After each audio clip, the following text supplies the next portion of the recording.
Yo! Yes, everybody, we are back for some more Jujutsu Kaisen content. And ladies and gentlemen, I don't know if you are aware of what's going on, but currently the whole entire JJK community is up in flames. With JJK coming to a close within 3 chapters of this recording, a lot of people are not really feeling Jujutsu Kaisen's conclusion, which I understand. There are definitely some things that I would have wanted more of, and there are certainly different things that a lot of people would have wanted to see more of, but I do think that JJK is a very good story, and it is very distinct from other shonen anime, and a lot of people seem to forget that. I mean, you have people on Twitter taking pictures of their manga, their JJK manga, like volume 1, volume 0, and throwing it in the trash. Mind you, it's a fresh trash can. It's a fresh trash bag that they quote unquote threw their manga out of because they hate this ending so much. But it's just corny shit. The ending is not that bad to the story, man. And honestly, I'm of the opinion that once you actually do a binge read of this series, I think a lot of people actually are gonna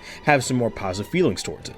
Are the issues still gonna be prevalent? Yes. But weekly fatigue is a very real thing. But that's not necessarily what I wanted to talk about today. What I wanted to talk about today was actually, I wanted to focus on JJK in more of a positive light. I already know what y'all gonna say. He's glazing! The meat writing is crazy. The meat writing is crazy. You're writing the D. This is D writing at its finest. He's glazing! He's a JJK glazer! Listen, yes. Yes, but also, I mean, I talk about my personal criticisms of JJK all the time. And so I do think it's just about high time that as the series comes to conclusion, I kind of want to just sit down and break down some things that I specifically think that Jujutsu Kaisen does very well that separates it from the rest of the pack. Because let's be honest, if JJK didn't have anything that separated it or made it really stuck out, Shonen Jump would have gave it the axe quick. The Shonen Jump, they are known that they don't believe in a series, they're not going to waste any time with it. I mean, Kagurabachi was facing real axe allegations before like more and more people started catch on, and the fandom, including myself, were actually like trying to get as many people to read it as possible. And then they were like, oh wait, hold on, this actually has some gas in the tank. This is actually one of our flagship series. Dude, if you look up Shonen Jump on Google, it is one of the 5 recommended manga to read under Viz Media. I think it's JJK, Kagurabachi, My Hero Academia, One Piece, and there's another one that I don't remember off the top of my head. But yeah, man, that makes my heart happy. But ladies and gentlemen, before we get too deep into this video, please make sure you leave a like and subscribe. It really helps me out, helps out the channel, and yeah, basically help me make more videos for you guys. I love doing it. All right, let's get back to the video. I think one of Jujutsu Kaisen's biggest things that it has in its arsenal is the side characters. Now, I know this is gonna kind of sound like a contradiction because I've talked about how I feel like Gege wastes his side characters. But hold on, let me break it down for you. My issue with Gege wasting his side characters is because I want to see more. I love every single character in Jujutsu Kaisen. I don't hate any character. I want to see more and more of each and every single one of them. I mean, you even have characters like Haruta. While yes, I do love to hate them, I thought Haruta was a very fun addition to the cast. He was very despicable, right? Look at Kenjaku. I absolutely love Kenjaku as an antagonist to the series. I think he fits very well. So when his death hit me, I and many other people were in denial because I'm like, there's no way he went out like this. Like, yeah, his fight with Takaba, it was cool, it was funny, but he died like this? He literally gave birth to the main character of the series, and he has had a conversation with him since chapter 135, chapter 136. Like, Todo. I want to see more of Todo. I want to see more of Yuta. I mean, obviously we did get, like, dude, Yuta has been everywhere in the story, but I'm a huge Yuta fan myself. Listen, even Inumaki and Panda, I wanted to see what Panda's big sister could do. I wanted to see more of Inumaki. I want to see them grow and evolve as sorcerers, but JJK is not that kind of story, and it works to its advantage, and it also works against it. But I definitely do think that JJK's characters are a major point in helping it be established as a very big series. I mean, just look at Urahime. A lot of people were hyped to see Urahime actually reveal her technique, even though, yeah, it's not a super powerful technique or anything, it's just buffing another person. It was still very cool to see. She still has tons of fans. Yuki had a ton of buildup. Yuki had a ton of fans going into her fight with Kenjaku, so when she's gone, we're kind of like, damn, we wanted more. I don't think there's a single character in Jujutsu Kaisen that's outright despicable and that people just don't want to see, honestly. I think that is a very big strength of Gege's pen.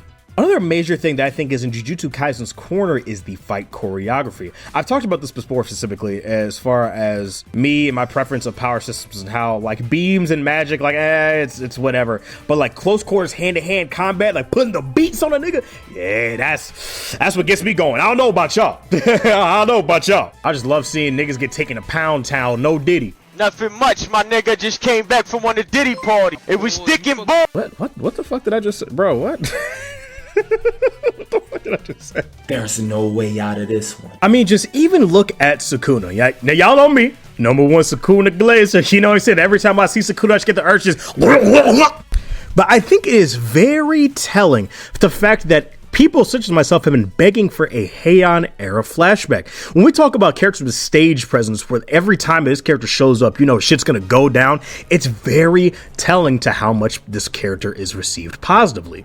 I'm telling you, Gojo vs. Sukuna is one of the best anime fights in modern history for a reason. If none of these characters had as much hype behind them, people wouldn't really care. Like, people did not have this type of hype for like Madara versus like the 5 Kage, or Ichigo versus Yhwach, like things like that. Like, dude, this fight, if you are not active in the Jujutsu Kaisen community, I genuinely feel bad for you because you missed out on so much good stuff. Like, Sukuna is almost a borderline cartoonishly evil, but then we have that beautiful scene that I'll constantly make reference to, where he talks about why he hates Yuji, why he specifically makes him angry. It's because everyone around Sukuna fears him and everyone respects his power, but Yuji just hates him as much as he does, and Yuji is not scared of him. He's scared of what he can do, but he does not actually fear Sukuna. And then we actually have that scene where they're talking to each other in 265, and you actually have Yuji outright threatening Sukuna's life. This insignificant little speck actually goes forward and says, I can kill you where you stand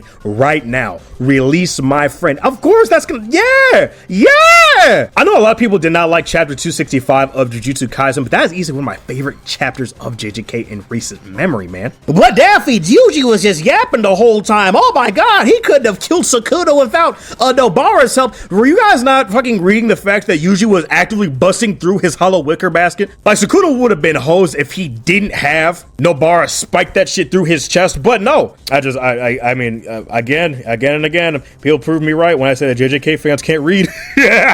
But again, with this Heian era flashback that myself and many others want, we want more of this character. I mean, we've had the Shinjuku Showdown for a year and a half, really, and we still constantly want more of this character. We want to see how he grew up, why he became what he did. We want to just see where he all started from. It's funny because actually the opposite problem happens with me with Yhwach. So, slight spoilers for Bleach. If you are not familiar with the Bleach ending or Yhwach's origins, anything like that, please, I would rather you skip forward about 10 to 15 seconds in this video. But with Yhwach, we see his origins. We see his direct relation to the Soul King, right? And how he was originally this aberration of all these different entities and all these Quincy's. And honestly, I think we saw a little too much, as weird as that sounds. There was no mystery with Yhwach or anything like that, which, again, it's funny because we actually have the complete opposite with Aizen, where we don't have any of these different things. But it's very telling when we're making Sukuna comparisons to these big three villains, right? When he's compared to Aizen, when he's compared to Madara. He's up there for a reason. Don't let anybody tell you that he's not. I mean, even the animators themselves who are fans of the content that they are animating, do you see how much sauce they put on Sukuna versus Mahoraga, like the Blu-ray edition? Oh my god! Yo, that scene of Sukuna and Mahoraga just staring each other down while they're flying through the air. Ooh! Oh yes, Lord, dude, I need so many extended cuts in season 3 of the anime, dog. Season 4 of Jujutsu Kaisen is gonna be my favorite. I need my computer to shut the fuck up while I'm talking. Season 4 of Jujutsu Kaisen is gonna be my favorite season of anime ever, period. I ain't gonna let nobody tell me otherwise. Oh my god, it actually might break the internet. Sukuna versus Gojo, that's gonna be a movie, might be the first anime movie to break $1 billion, but I'm telling you, oh my god. Shinjuku Yuji hitting his awakening. I need that. But I love the power system in Jujutsu Kaisen because while yes, it is sorcery, you still need to have experience in close quarters, hand-to-hand combat. It always feels very visceral, right? There's always this like layer of mysticism whenever we introduce magic and sorcery in different power systems and things like that. But where Jujutsu Kaisen always feels very visceral, it feels very brutal in their use and application of techniques. Look at even Kashimo's application of how he manipulates his cursed energy. It's almost like electricity. When it strikes Hakari, it like blows out his rib cage. Like, that's raw, dude. That's fucking raw. Domain expansions. Dude, when you talk about iconic, I mean, Bleach had a similar thing with certain characters' Bankais, right? Like, you have the one guy, I forget his name. He's part of the Visors, but like his Bankai, it was like that musical orchestra with like all those really, really cool statues. Like, you have something like that, but like on a larger scale where like you're hyped to see what these characters can do, what their domains look like, what the effects are. It's basic, it's simple, but I think it works. Now, a lot of people struggle with the power system as far as feeling like it's too complicated and things like that. I don't think it's that, I don't think it's that complicated, honestly. I could see where, specifically where some people read some translations that they could get lost. I do think that. John Wary needs to be charged with terrorism. We all know this. Apparently, Gojo as well as Geto have cursed spirit manipulation. I don't know what this man John Wary was thinking, bro. I don't know what was going on. Do you realize how shit you have to be at your job for the official dub actor of the protagonist of the series to even make a tweet about you saying, hey, John Wary, what, huh? Yo, I need that man strung up. I need 20 lashings on his meat ASAP. Send this nigga to the penis explosion chamber and have his penis exploded immediately! But going back to the fight choreography of Jujutsu Kaisen, Gege is a phenomenal artist when it comes to motion and the impact of different fights. Part of the reason I love seeing Yuji's fights because he's almost exclusively hand-to-hand combat, and I feel like that's where Gege excels. Again, Chozo versus Yuji is my favorite fight in the series. I don't know though, Yuji and Yuta versus Sukuna, that might, I don't know, chat. Like Yuji versus Sukuna when Yuji gets his awakening, that might be, I don't know. That might be my personal favorite now. Man, dude, Shijuku was gas front to back, man. I don't care what y'all say, man. Oh my god, this nigga Yuji's just hit just 7 consecutive Gokusen! And just boom, boom, boom, boom, boom. Oh my, I love it, I love it, I love it, I love it, I love it, I love it, I love it, I love it. Daffy slobbing on Gege's meat. We sucking everybody, nigga, dick! I don't, dude, what is wrong with me? Dude, I don't record for a couple of days. This is what happens to me, I swear to God. I mean, take a look at where Hikari is facing off against Yuji and Yuji's trying to convince him to go to his side. When Hikari like has that really crazy stance and he throws that bomb at Yuji's face and his fist makes contact with his face, you feel how hard Yuji got hit. And then when you see Yuji just fly back, it's just, you just get the feeling that he's concussed. Even with Gojo and Sukuna's hand-to-hand combat, I think Gege was very fluid with how they did that as well. I mean, look at when Gojo landed his Black Flash on Sukuna. Look how fluid that movement was. Look how easily that could be storyboarded into a quality animation. People don't give Gege enough credit for his actual fight choreography, and it makes me sad that people don't talk about it more often. Moving on to another point, I actually wanted to bring in another anime YouTuber to talk about one of Jujutsu Kaisen's biggest strengths.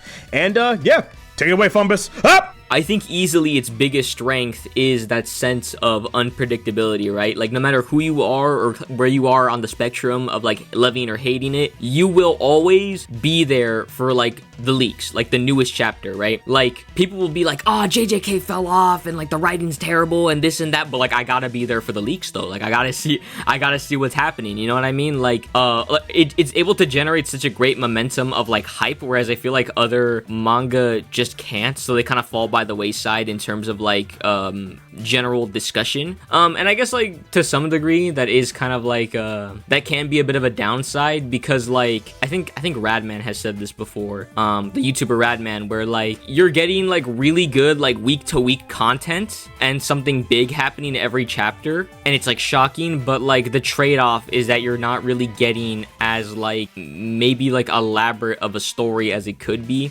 There have been many times where even like I kind of like question like, okay, how much of this is planned and how much of this is just Gege going like, oh, this is cool, that's cool. But either way, the weekly experience reading JJK, because of its unpredictability, is so special in a way that I feel like most manga just aren't. Like, I feel like just because like anything can happen, so all of these like fan theories people have feel very plausible, and they don't feel like, I mean, they can be reaches to some degree, but like everything that people have been saying they've been wanting for JJK feels like something that could happen, you know what I mean? And that's what makes it very exciting. Obviously, big shout out to Fumbus Wumbus for being a part of this video. And yeah, please make sure you guys go subscribe to him. He's a cool guy, and he makes some good content. And so actually, I wanted to reach out to you guys and ask you guys, what do you guys think are Jujutsu Kaisen's biggest strengths? And I think that a lot of you actually had some really good things to say. So let's go ahead and let's get a peek real quick. We have Sub-Zero 8520. They say not necessarily a huge strength, but something that's kind of unappreciated. It doesn't have any of the really bad tropes that are present in a lot of other anime, like the annoyingly cowardly character or the pervert. favorite, yes, this is a very big thing that I love with Jujutsu Kaisen as well, is the fact that when it comes to these very common anime tropes, like even like fan service, Jujutsu Kaisen has zero fan service anywhere. Even when we have like Rico in the tub, right? That is more in an artistic sense. It's not anything sexual. It's not to elicit a sexual feeling or desire within the reader. Actually, now that I'm thinking about it, is there any fan service anywhere throughout the manga? I don't think so. No, there's not. Huh. That's also becoming more common with these newer authors as well. Kagurabachi, again, go read Kagurabachi. I'm not gonna stop talking about that series. I don't give a fuck. I'm gonna make y'all read it. I don't care. Just a friendly reminder to lock your doors and make sure you turn on all your lights when you get home tonight, because I'm gonna be in your bed with a volume of Kagurabachi Volume 1 to make sure you read it. I'm not kidding. I'm so serious. But yes, we don't have like a Jiraiya type perverted sensei or anything like that. And all like people say that Gege is a misogynist and all this stuff, but like even like the way the female characters are portrayed, like they're not very typical like girly girls, or they're not very stereotypical. They are like characters. People want to see more of them. They always make an impact on the story. People want to see more of Urihime. People want to see more of Mei Mei, even though Mei Mei's a piece of shit. Actually, I lied. The only fan service we ever got was Mei Mei. I chose to forget that, I guess. Excuse me, y'all. My bad. We have Linux XL. I have no idea how to say your name. Probably the power system. Fights and choreography, characters and their writing that makes me care for them, and also how the story doesn't hold your hand, treat you like a toddler by explaining every single little thing that doesn't need explaining, unlike some people. I feel like you're a sneak diss in the series at the end here, but I don't know what series you're talking about. Is it My Hero, maybe? Probably. But yeah, I agree. The way they portray power. This is by Leto24. Gojo, Sukuna, and Toji all feel like the apex in their respective fields when on screen. I agree. I do. I agree. I do. Whenever these characters show up, the aura that they have and the stage presence, that's a very big thing that Jujutsu Kaisen does very, very well. All characters that are important at that specific instance have fantastic stage presence. Look at Higuruma. When Higuruma first showed up and he was in that bathtub, like we were kind of like, bro, what is this dude's deal? Then when he actually first ended up killing that guy in the courtroom and just like killing everybody in the courtroom, you're like, whoa, like that, like this is kind of got some pressure, you know what I mean? We have Skull Knight 4579, monster design. Gege particularly has unique designs he keeps reusing for his eyeless curses. Rika, Hanami, Mahoraga, Final Form Mahito. I do think that Mahoraga and Rika have like very similar designs, because they kind of like that textured like head or whatever, but I don't think that Hanami looks similar to them. I don't think so. Final Form Mahito also looks very distinct from them as well. But yes, I do think I love the character designs of JJK, man. Sukuna's design, his Heian form, it looks absolutely fantastic. I'm glad that when Gege was drawing up drafts of the series that he was initially going to have Sukuna with horns. I feel like that'd just be way too conventional. I think it'd just be very generic. So I like the fact that Sukuna, he looks like a normal person, but he just looks like very off. Besides the fact that he's obviously like 6'9" and with the armor on his eye and the tattoos and everything, you know, the additional hands and everything like that. But he looks human, but not. It's not an uncanny valley situation, but it's just, he looks demonic. I love it. We have Kiruma the Frozen 8530. Bro, I don't know. Y'all need to change your names to something I can pronounce. I don't know what. Bro, what is this? We have Choso being best brother who has a better sacrifice than Neji.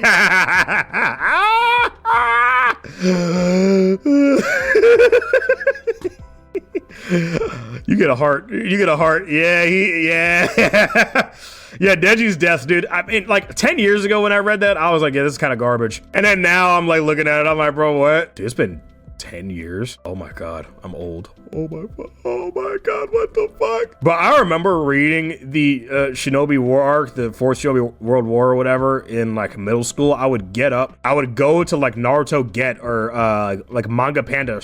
Panda was like Manga Dex or something. And like, but while I was getting ready for school, I would like look at the updated like leaks week to week. Oh man, there were weeks, there weren't leaks, there were scans. I forget the name. But dude, wow, that is a throwback. We have Angry PVZ 1236. Two main things that really draw me to JJK. I actually think this is where we leave off with this video here. The incorporation of cultural influences, specifically Buddhism, is beautiful. Yes. I love the use of the tantras and other real-life spiritual practices being the basis for the power system, along with the beautiful theming of the characters and story itself being analogous to a lot of the stories and myth in Asia. The sense of myth that this story builds, like how Gege has successfully built Gojo and Sukuna to be these deific figures, alongside blending it with the contemporary setting, some of the best I've ever seen from the genre. Yo, this dude, yo, you are a very good writer. Wow, you are fantastic. Okay. The power system from the outside may seem like it's super complicated, but in my eyes, once you understand the fundamentals of Curse Energy, Jujutsu Sorcery is one of the best crafted power systems. Curse Energy are just literally anions. And anions, negatively charged particles. This leads to stuff like reverse curse technique. Multiplying the negatives gives you cash-ins. I'm not literate enough for this. Positively charged particles. Understanding why certain people can overtake others. It's really just because they have more energy / energy efficient, etc., etc. The explanation of Gojo saying curse energy is the electricity and curse techniques are the appliance are some of the best elegant ways to explain a power system. I agree wholeheartedly, yes. Me personally, I am not of the Buddhist faith, so a lot of the instances where Gege draws parallelisms to that, parallels to that, I am not familiar with. If anybody in the comments is knowledgeable on that topic, please let me know. Please give me your opinions on that. I would love to see what you guys think. But yeah, man, lots of good stuff, man. Yes. So yeah, I think that'll about do it for this video, man. Let me know what you guys think about Jujutsu Kaisen's biggest strengths. What are some things that you think separates Jujutsu Kaisen from the rest of the shonen manga sphere, man? Just let me know down in the comments below. As usual, please make sure you leave a like, subscribe, and I will see you guys in the next video. Y'all make sure you take care of yourselves, guys, and have a good one. Peace.